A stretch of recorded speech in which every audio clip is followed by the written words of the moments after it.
we're dealing with 46 degrees Fahrenheit. It's 206,038 miles on the odometer. And it's January 9th, 2024. And we're headed to Discount Tires. And welcome to the Please Subscribe show. Lately I've been delivering for a restaurant, and I went through about 4 years of delivering from everyone from Uber Eats, DoorDash, Postmates, Grubhub, I think Favor for a while. And I don't really recommend those types of what they call the gig economy. Uber Eats is pretty good, and Grubhub is okay. But anyway, talk about Discount Tires. So if you look right here, the one that says 34, I had to put a lot of air in it. I put it about 37 PI on, didn't really get it exactly right because I was trying to get about 34, but it's actually been losing air on the back right.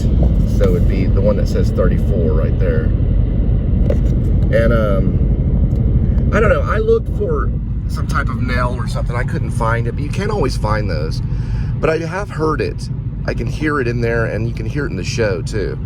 And I haven't said anything about it, but I've been aware of it over the last few days, especially the last 2 days.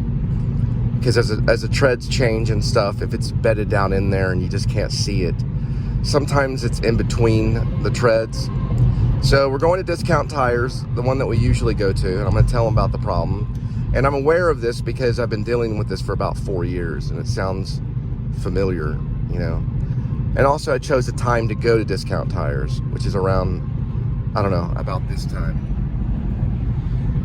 Sometimes in the morning, people will go there before work, and then sometimes in the afternoon, like around dinner time, sometimes you can get jammed. But your downtimes are always going to be between about close to 1 to 2:30, maybe 3 is a good downtime for really anywhere. In any type of business, really. Between 2 and 4 is downtime. Meaning it's just kind of a lull and everything. So I chose to go around that time rather than go super early where there's just like stacks of people and everything. Okay, so we're going to check that out. Back right tire. And then I just want to say some stuff about YouTube, and reason we're doing this and stuff like that is, you know,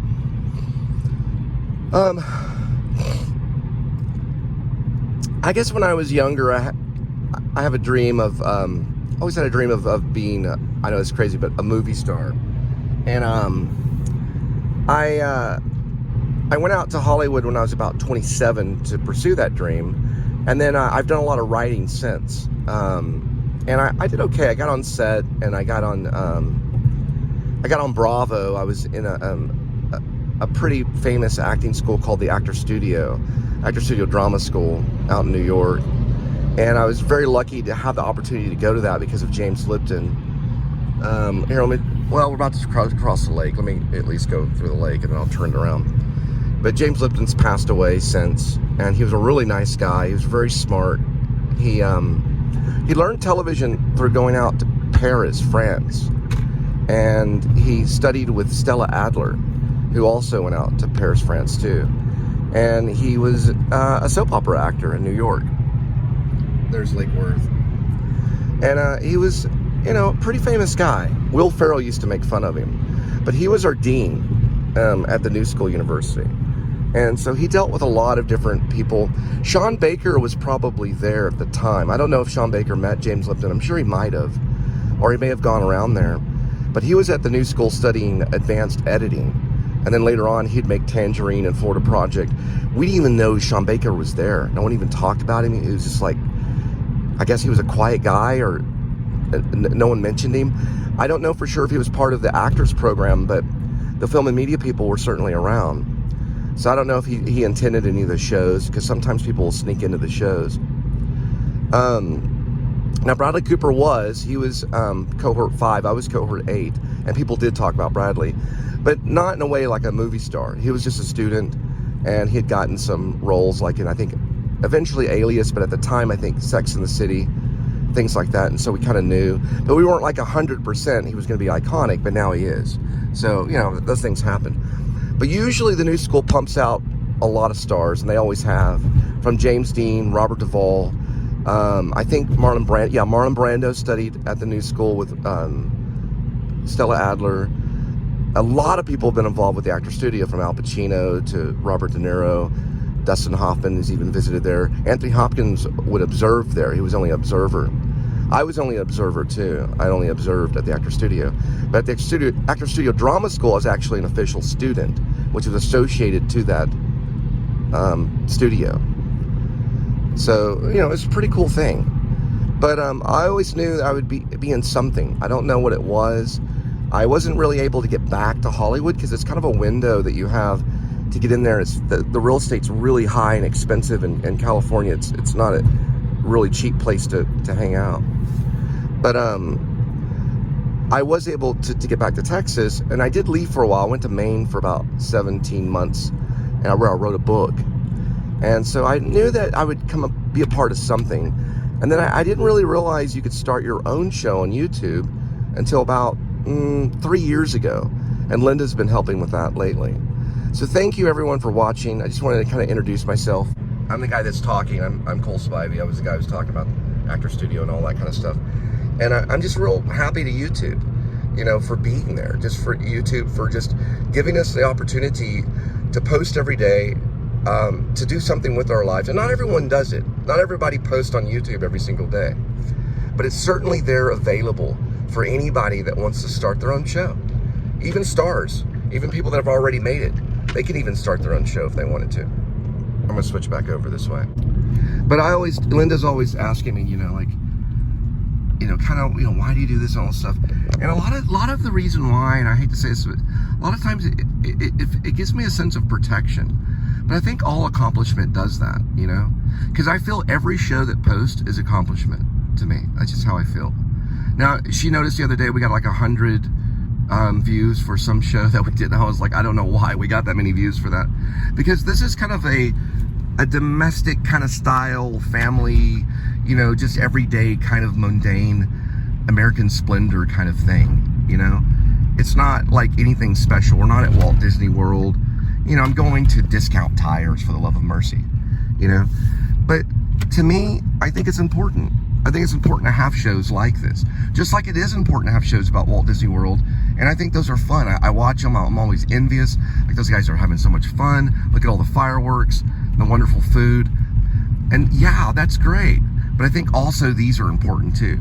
All right, so here's Discount Tire right over here, off of, I believe it's, this is the Lake Worth one. So it's right here. Usually I enter from the other side. I want to try a new way this time. And I'll show the tire that I'm talking about right now.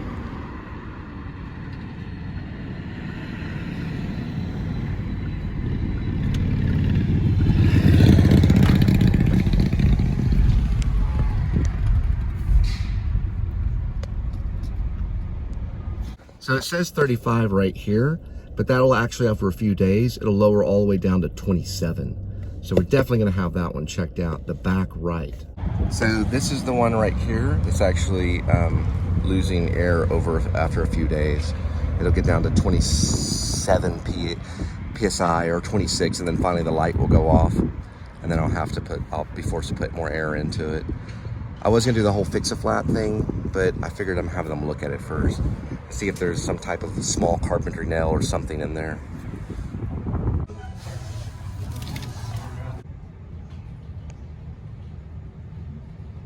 Well, they found a screw.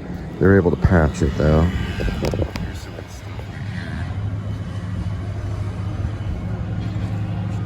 So that was the clicking noise and the reason the air was coming out.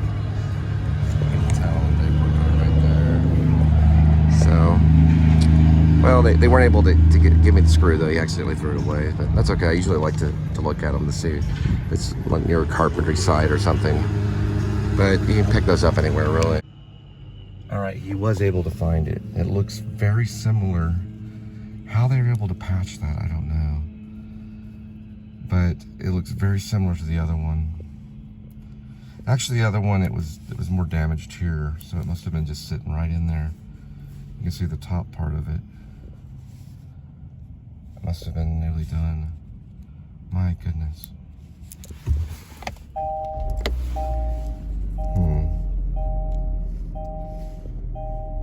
As though on the back right, that's what was making that clicking noise about this size.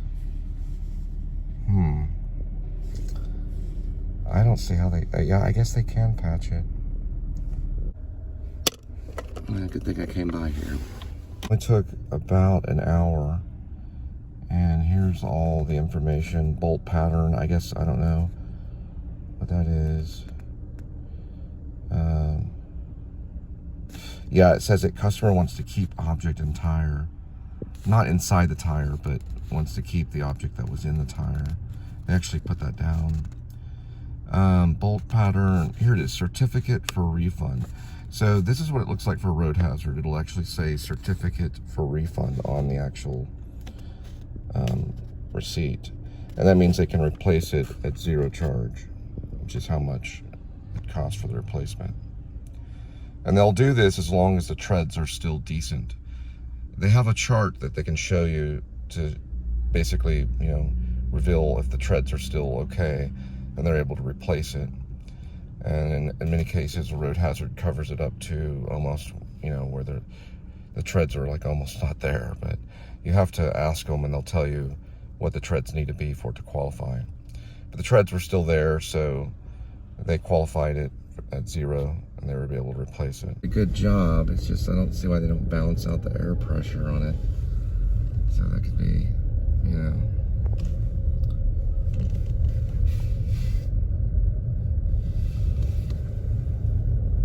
Air pressure at 39 on one of them.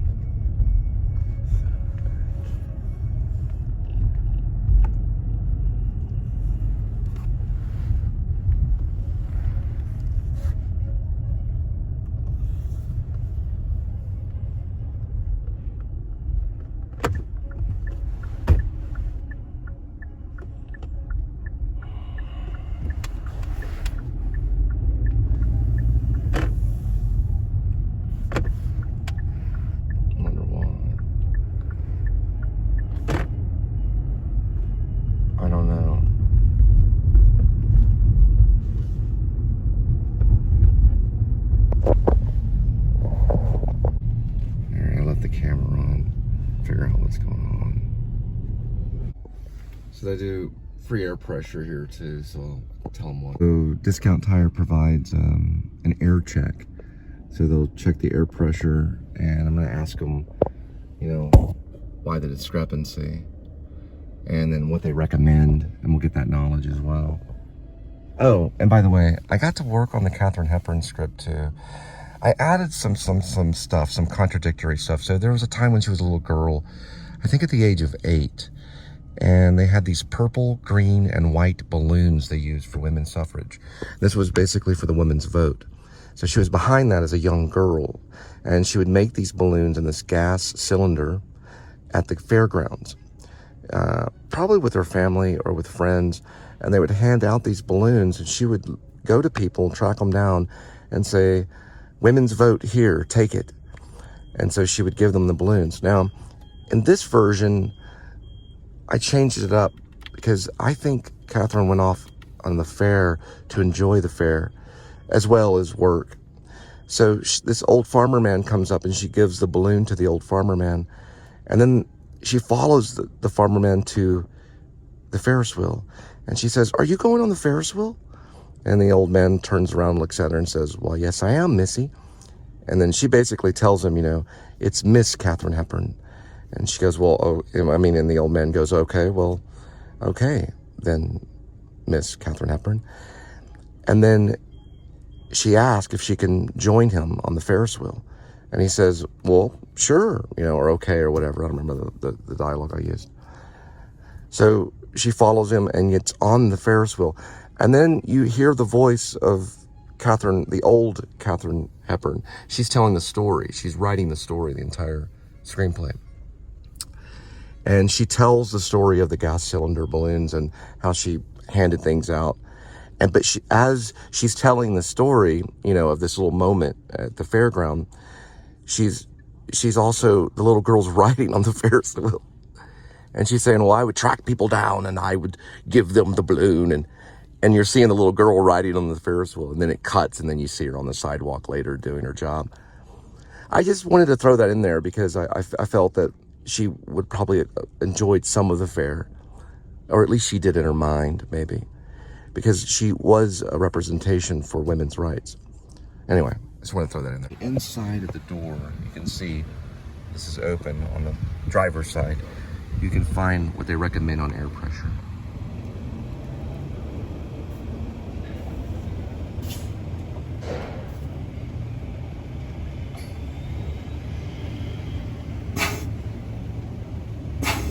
So they recommend 33, but they'll put 36 in there. They go 3 psi higher. And that's what he's doing for me right now. So he's getting it all pretty much worked out for me. All right, so he said he balanced them all out. So it's important to do. I would, sometimes these guys, they work really quick, they work really hard, they're heroic, they're wonderful guys, and they'll get you set up and what I recommend is always get the road hazard. And I showed you what that looked like on the actual ticket. It'll actually say certificate for refund on it. And why I didn't say road hazard, I don't know. It's just kind of how they do it. I guess it's more of kind of what's on the receipt, but they probably have some brochures and things like that. They'll tell you about road hazard, and it's certainly worth it. It's not too expensive, usually like $18 and something, and it bells you out big time. So I got to drive a little bit for the system to kick back on, and then hopefully everything will be balanced out. It takes a little bit, you have to drive a little bit. This is a little frustrating for the PSI reader. It's called the TPMS,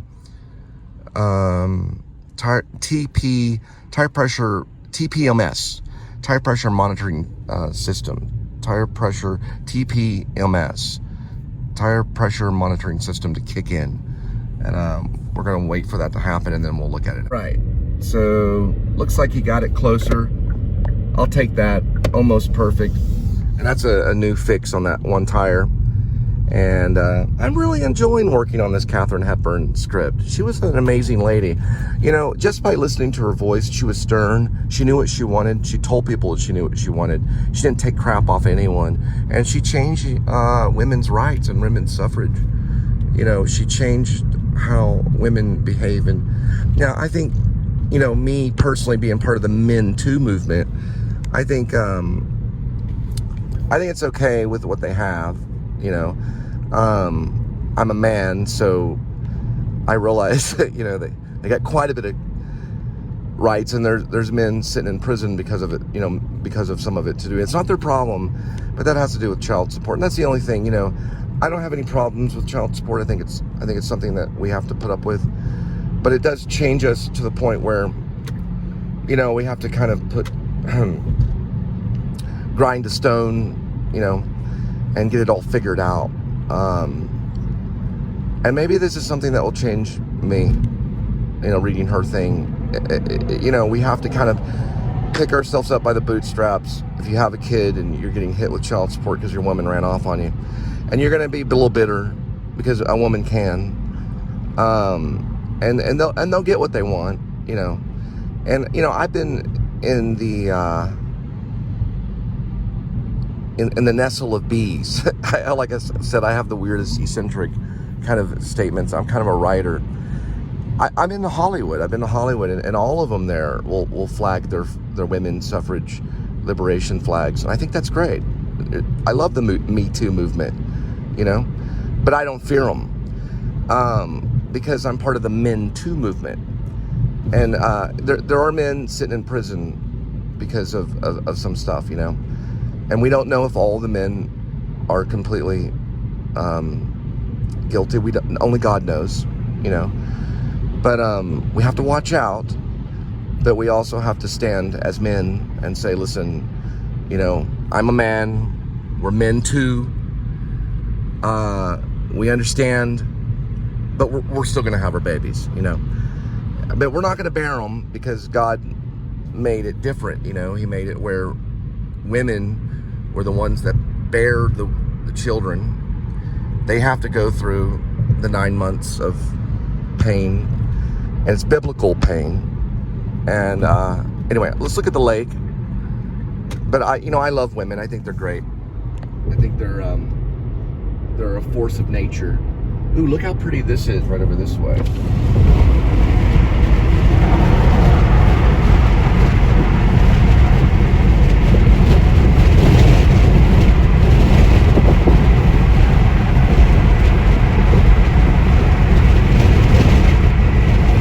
But understanding women, you think like Dustin Hoffman, in Tootsie. He said, to really understand how to be a man, sometimes you have to kind of understand being a woman. And that's what he did in Tootsie. And I think that's the thing. It doesn't mean you have to dress up like one or anything like that. But what it means is that you have to, okay, let me just put it this way. Men have tits, and we don't know why. It's a mystery. We always talk about it. And it doesn't really talk about it in the Bible or whatever, but we do, but we're not capable of really milking. But there's a case in Africa, supposedly a man was able to do it one time. It was some weird case. I don't know if it's true, but he was able to produce milk and feed this baby. I don't know if it really happened. I'm not going to say anything, but it's a mystery, men and women. It's a mystery thing, and marriage is a mystery too. According to Christ, he didn't understand it. He didn't. He said it in the New Testament. It's like a marriage is a great mystery. But there is man and there is woman, and it's in Genesis. Man was Adam, and woman was Eve, and that'll stay that way, So and the woman does have the ability to bear the child, but they need that man. That we need each other. So we have to understand one another, and we have to understand each other's rights, and they went a long ways. And this is what I'm understanding with the Katharine Hepburn script, me. And maybe that's why Katharine Hepburn wrote such a wonderful book, is so men could read it and understand what they went through to gain their rights and everything. So anyway, but I'm still part of the Men Too movement, meaning I think men have to watch out and have their rights as well. We both have rights, but these are different times.